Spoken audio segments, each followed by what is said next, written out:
बिस्मिल्लाहिर्रहमानिर्रहीम। अस्सलामुअलैकुम। कैसे हैं प्यारे प्यारे दोस्तों? उम्मीद करती हूँ कि आप सब अल्लाह के फजल करम से बिल्कुल ठीक ठाक होंगे। अल्लाह सबको सलामत रखे, आपके बच्चों को सलामत रखे। अल्लाह ताला हम सब की परेशानी को दूर फरमाए और हम सब के लिए आसानी पैदा करे। तो दोस्तों, आज हम बना रहे हैं बहुत ही मज़ेदार बीफ पुलाव। बहुत ही मज़े का बनता है, यखनी वाला बना रही हूँ, तो रेसिपी को फुल वॉच कीजिएगा। सबसे पहले मैंने प्रेशर कुकर ले लिया, उसमें मैं तकरीबन 1 किलो के मुताबिक मैंने इसमें हड्डी वाला जो बीफ का गोश्त शामिल किया है और उसमें एक बड़े साइज़ का प्याज डाला है और 1 टेबलस्पून मैंने इसमें सूखा धनिया साबुत डाल दिया है। अब इसमें 1 चम्मच हम डालेंगे नमक का और साथ में ही हम इसमें इतना पानी शामिल करेंगे कि जो हमारा गोश्त है वो उसके अंदर भीग जाए। ठीक है ना, गोश्त के ऊपर तक हम इसमें पानी शामिल करेंगे। इसको मैं प्रेशर कुकर में बना रही हूँ, इसलिए झटपट से तैयार होने वाली रेसिपी है, कोई ज़्यादा झंझट नहीं है। इसमें हाफ़ टी स्पून के जितना मैंने इसमें हल्दी पाउडर शामिल किया है। ये सब मसाले इसमें डालेंगे तभी ही आपके पास यखनी का बहुत अच्छा टेस्ट आएगा। और अगर यखनी मज़े की होगी तो डेफिनेटली नो डाउट कि हमारा यखनी पुलाव भी बहुत मज़े का बनेगा इंशाल्लाह ताला। तो अब इसमें पानी शामिल करेंगे और इसको मैं प्रेशर कुकर लगा दूँगी। प्रेशर कुकर मैंने इसको 30 मिनट्स के लिए लगाना है। अभी तक अगर आप मेरे चैनल पे नए आए हैं और चैनल को सब्सक्राइब नहीं किया है तो प्लीज़ जल्दी से सब्सक्राइब कर लें। साथ में नीचे दी हुई छोटी सी बेल आइकन को प्रेस करना ना भूलिएगा ताकि आने वाली हर नई वीडियो की नोटिफिकेशन बआसानी आप तक पहुंच सके। और मेरी वीडियोस को देखने के लिए बहुत बहुत शुक्रिया, दिल से शुक्रिया। अब देखिए 30 मिनट हो चुके हैं और अब मैंने इसका प्रेशर कुकर उतार दिया है, सॉरी इसका मैंने वेट उतार दिया है, इसका अच्छी तरह से भाप निकलने दी। इसके बाद मैंने इसको उतारा है। आप भी इस चीज़ का ख्याल रखिएगा कि जब इसके अंदर से भाप निकली हो तब तक आप इसकी सीटी नहीं उतारिएगा। तो ये देखिए कितना ज़बरदस्त हमारा ये गोश्त गल चुका है। अब मैं गोश्त को अलग कर दूँगी और यखनी को मैं इसको अलग रख लूँगी, क्योंकि गोश्त की हमने भी भुनाई करनी है और इसलिए इसको मैं अलग कर रही हूँ। ये देखिए मैं इसको निकाल लूँगी। बीफ पुलाव बनाने के लिए मस्ट है कि आप इसमें हड्डी का गोश्त इस्तेमाल करें, क्योंकि टेस्ट तभी मज़ेदार आएगा। अब मैं एक कढ़ाई में ले लूँगी तेल, तकरीबन हाफ़ कप के जितना तेल शामिल कर रही हूँ मैं।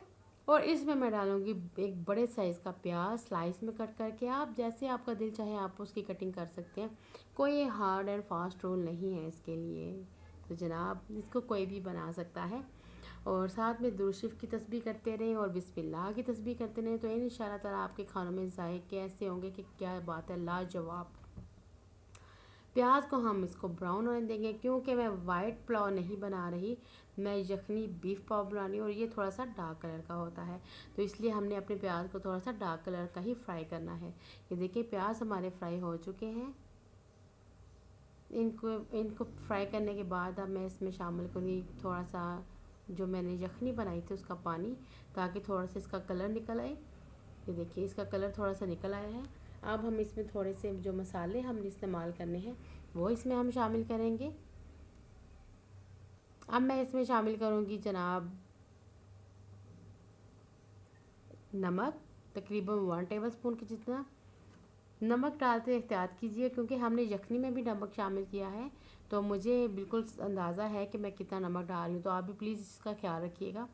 इसके बाद मैंने शामिल किया है तकरीबन 1 टेबलस्पून के जितना चिली फ्लेक्स यानी कुटी हुई लाल मिर्च।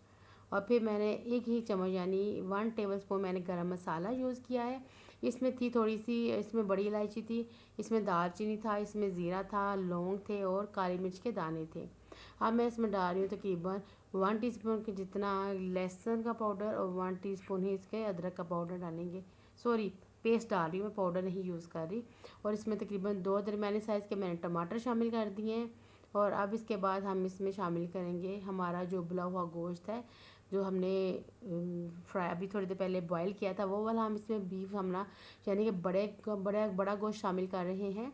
आप इसको अच्छी तरह से भूनेंगे, क्योंकि गोश्त की अपना ही एक अरोमा होता है। जब तक हम उसको अच्छी तरह से भुनाई नहीं करेंगे फिर हमारे चावलों में भी उसकी महक आएगी, जो खाने में बिल्कुल भी अच्छी नहीं लगती। तो इस बात का ख्याल रखिएगा। अब मैं इसमें 1 टीस्पून के जितना चिकन पाउडर शामिल कर रही हूँ, इससे इतना कमाल का टेस्ट आता है, आप मस्ट ट्राई कीजिएगा। ये मैं आपको टिप दे रही हूँ कि आप जब भी गोश्त का सालन बनाएं या फिर आप कभी चावल बनाएं गोश्त के, तो आप इसमें अगर 1 टीस्पून की जितना या half teaspoon chicken powder add करते हैं तो आप यकीन करें कि आपका टेस्ट 10 गुना ज़्यादा बेहतरीन हो जाएगा। ठीक है, उसको मैंने शामिल कर लिया है, इसको अच्छी तरह से भून लिया है ताकि जो टमाटर है, अदरक है, लहसुन वो कच्चा था वो भी अच्छी तरह से पक जाए। और मैंने गोश्त की इतनी बुनाई की है तो अल्हम्दुलिल्लाह इसके अंदर भी ऐसी कोई भी अब खुशबू बाकी नहीं है। तो आप क्या करेंगे, हम इसमें डालेंगे तकरीबन जो हमने यखनी बना के रखी थी वो वाली हम इसमें शामिल कर देंगे। ये देखिए माशाल्लाह से जितनी यखनी बनाई है सब की सब डाल दी इसके अंदर। ठीक है, मैंने मतलब यखनी थोड़ी सी ज़्यादा बनाई है ताकि मुझे पानी ना डालना पड़े। अगर आपको लगता है कि आपके चावल इस यखनी के पानी में नहीं पक सकते तो आप इसमें शामिल कर सकते हैं थोड़ा सा पानी भी। इसमें कोई ऐसी कवाहत वाली बात नहीं, आप डाल सकते हैं, टेस्ट आपको वैसे ही मिलेगा।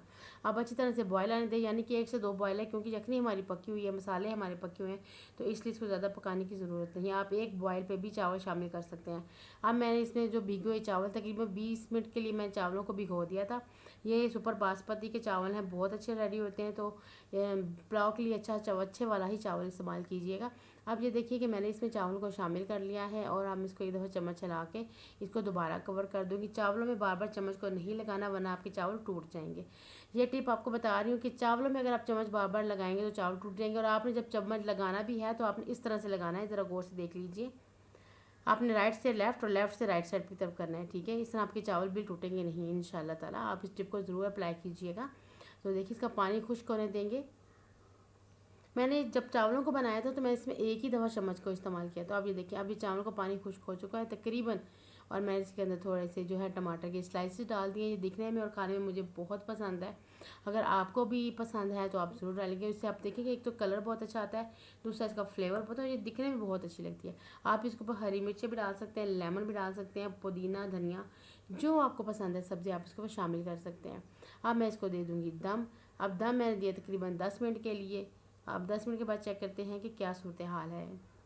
तो ये देखिए माशाल्लाह, आप खुशबू सूंघ तो नहीं सकते लेकिन आप देख के इंजॉय ज़रूर कर सकते हैं, क्योंकि मैं इसके पास खड़ी हूँ और मुझे इतनी ज़बरदस्त खुशबू आ रही है कि मैं आपको क्या बताऊँ माशाल्लाह से माशाल्लाह। और चावल देखिए कैसे खिला खिला पका हुआ है। ये होती है चावल पकने की तरकीब, और इसको ज़रूर देखिए। आपको उम्मीद करती हूँ कि ये रेसिपी आपको बहुत पसंद आई होगी। इसको ट्राई करने के बाद मुझे कमेंट बॉक्स में ज़रूर बताइएगा कि आप मेरी वीडियोस कहाँ से वॉच कर रहे हैं और आपने ये recipe same as it is ऐसे ट्राई की है या नहीं की। और अगर ट्राई की है तो प्लीज़ आप मुझे इंस्टाग्राम पे मेरे पेज पे मुझे ये पिक्स शेयर कर सकते हैं। आप मुझे टिकटॉक पे भी फॉलो कर सकते हैं और मुझे लाइक पे भी फॉलो कर सकते हैं। तो उम्मीद करती हूँ कि ये बहुत कम मसालों में झटपट से तैयार होने वाली थोड़ी सी ट्रिक्स के साथ मज़ेदार यखनी बीफ पुलाव आपको पसंद आएगा। ये खाने के लिए बिल्कुल रेडी है। आप इसको रायते के साथ, अचार के साथ, सैलड के साथ, वट एवर जो आपको पसंद है उसके साथ आप इसको सर्व कर सकते हैं।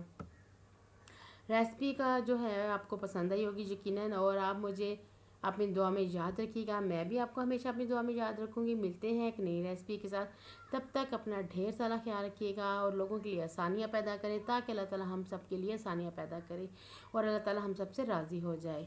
अल्लाह हाफिज़।